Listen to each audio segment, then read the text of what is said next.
and entertaining content that can be sent right to your inbox each week. Plus, you'll also get instant and free access to my guide on managing your anxiety. You can also follow me on Twitter at MOC with Tiffany and at Facebook at Tiffany Warner. And once again, the website is momentsofclaritywithtiffany.com. Thank you so much for your support and for listening to your show, because change can only come when we stand together as one.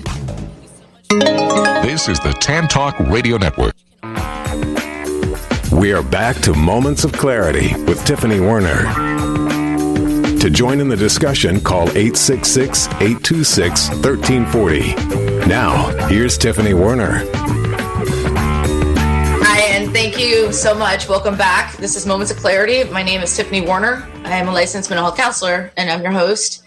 And today we are talking about, angels in the sky, recovering from so much, being a survivor, not a victim, and going through a lot of chronic illness, as well as recovering, and how you can really either let it affect you, show some courage in it, but make it part of your journey and life's mission to do other things and so much more. Then my guest today, if you're just tuning in, is a veteran from the SWAT team. With EMS, but we consider a SWAT team. He did that for years. Then he diagnosed with diabetes, survived a kidney transplant, then went in for a sleeve for weight loss, found cancer just by chance, and has recovered and is in remission and surviving that as well. And that was just the beginning. And welcome back, my guest and friend, Pete Othman.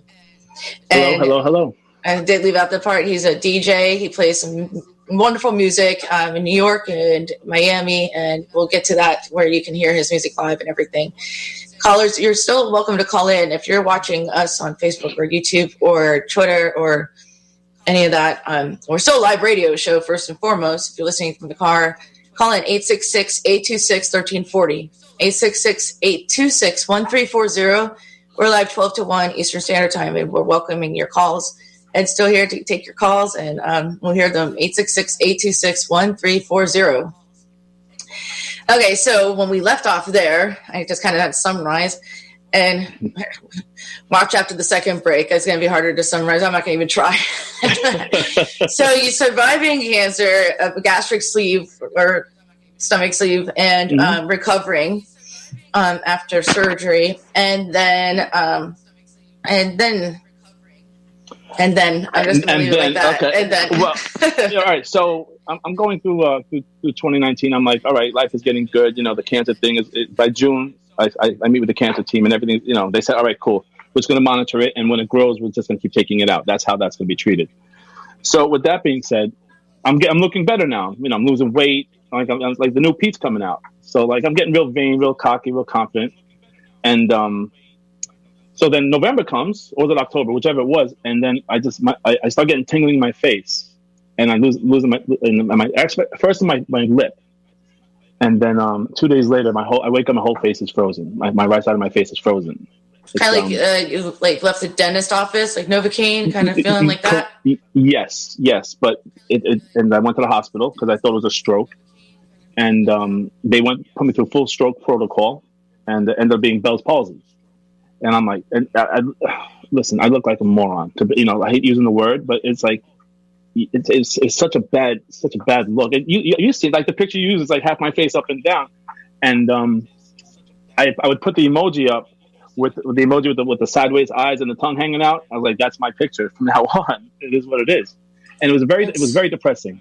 Very depressing. Well, nobody wants that. Nobody wants to be able to only be able to use half their strength on their face. I couldn't. I don't know anyone that would be okay with that. No, I mean it's not so much vain. There's food all over my shirt, soup all over I couldn't drink water. Like you never know how useful it is just to drink water with your functional mouth. Yeah. And it was that was such a mental hit to me. The kidney transplant, the cancer, all this stuff meant nothing. Like I never went through a mental, even with the cancer, because with cancer, yeah, you could beat it, whatever. Like people have beaten it, so there's always that hope. But with this, I'm like, is this going to lead to a real stroke? I don't know. And I'm talking to people. And you don't know the recovery time. It's different. It's unpredictable with Bell's palsy. I've known other people with it. They have a really hard time with it. And the recovery time could be a day or 6 years or more. You never know. You never know. And I'm hearing all kinds of stories. But everybody I deal with, a lot of people over here on Facebook have been so supportive of me, of like giving me words of encouragement. And a friend of mine, Alex, he's an artist I work with, a very, very amazing guy. He has it. And he had two episodes of it. And he really walked me through, you're going to be all right. You're going to be all right. There's going to sometimes be some drop here and there, which is true. Sometimes I get tied up in my speaking, but it was a hard one to get through. And remarkably, it was gone in like 28, 27 days, like under a month, if that. And I'm like, wow, again. And we spoke last time about survivor's guilt. So that's like my third bout of it at that point. Yeah, and feeling guilty. You wonder why you're still here. You've asked me that just privately. Why am I still here? But then, why do I keep surviving all these things and feeling bad about it and things like that? Yeah, and I'm really dealing with it pretty tough right now as well.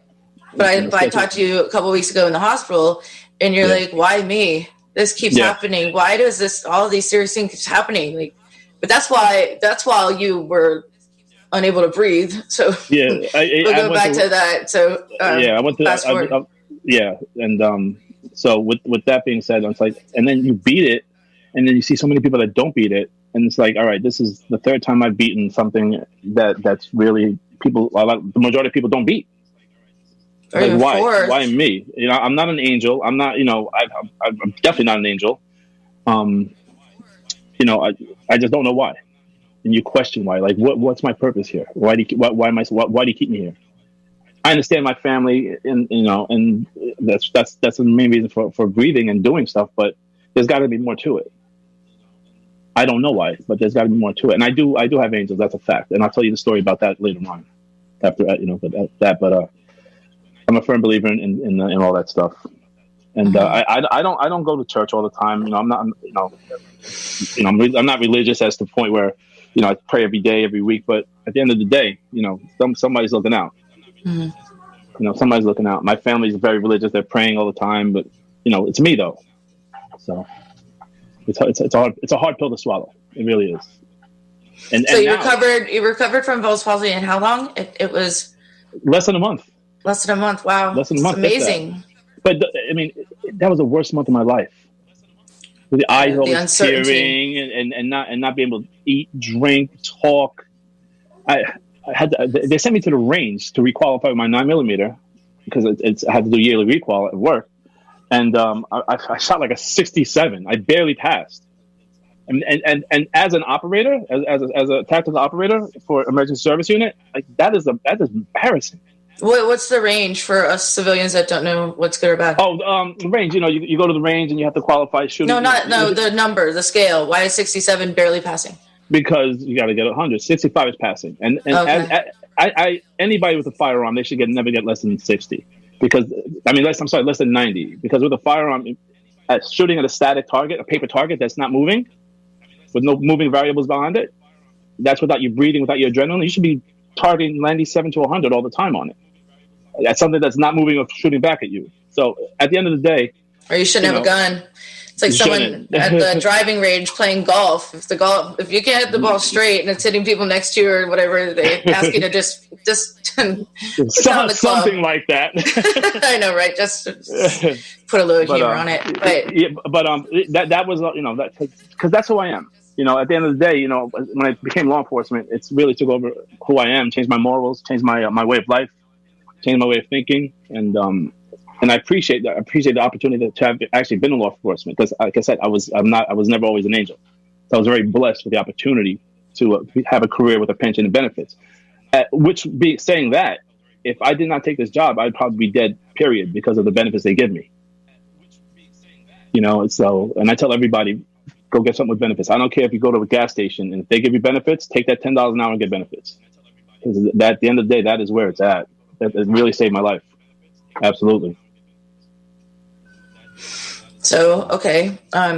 Speaking of saving your life, okay. So then, I love saying that too. So then, I want to welcome callers to call in, feedback, support, wow, or any questions for myself or for Pete. 866-826-1340, 866-826-1340. And you can also leave comments on Facebook Live. We'll get them in as well. But 866-826-1340. And so I know a lot of people, due to the pandemic of what we're going through right now, Pete, you texted me and you said, Tiffany, I have the coronavirus. And this was months ago. And oh my gosh, for sure. After knowing that all of this that you just told us, I feared that you wouldn't make it out of this. Well, it's not only you. I know this was just so this was heart wrenching that even to talk about. Yeah. But when did you find out? Let's start from the beginning of that. Okay, so let's go back to I get monthly checkups with doctors, and so I was at my doctor when the cruise ship that was going to Florida was being in the water. It was kind of like it was off, they wouldn't. There was infected people on the cruise ship come back to Florida. So I had a doctor's appointment that day with my doctor follow up, and it was on the TV. And I said to Doc, what's up with that? And she goes, it's coming. And I said I can't get that. She goes, no, you can't get that. I said, that's going to kill me. She goes, it's going to kill you.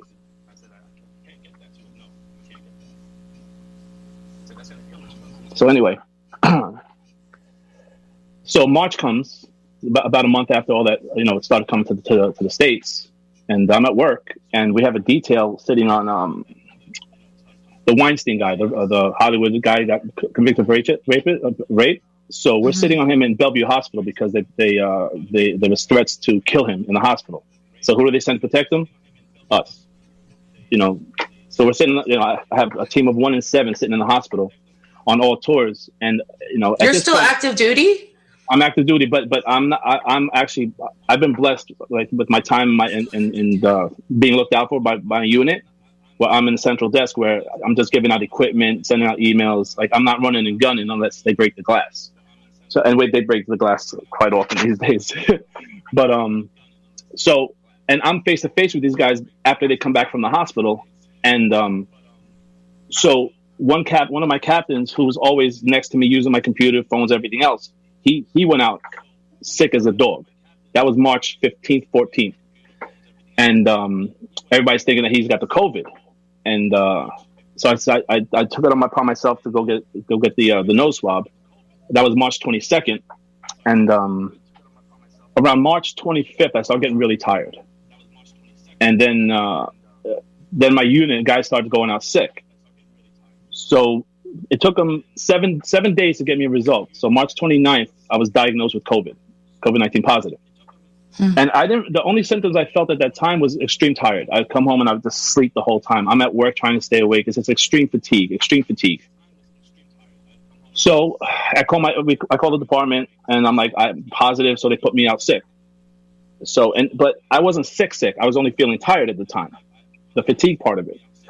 Around April 1st, 2nd is when the onslaught hit, all the flu symptoms. And so that was 6 days of pure hell. What does that feel like? Well, everybody gets different symptoms. The symptoms I got were extreme achiness. Even like your fingernails hurt. Everything hurts. All your joints, bones, everything just hurts. It's like somebody's breaking your bones inside your body. It's a horrible feeling. Extreme chills, chills but with sweat.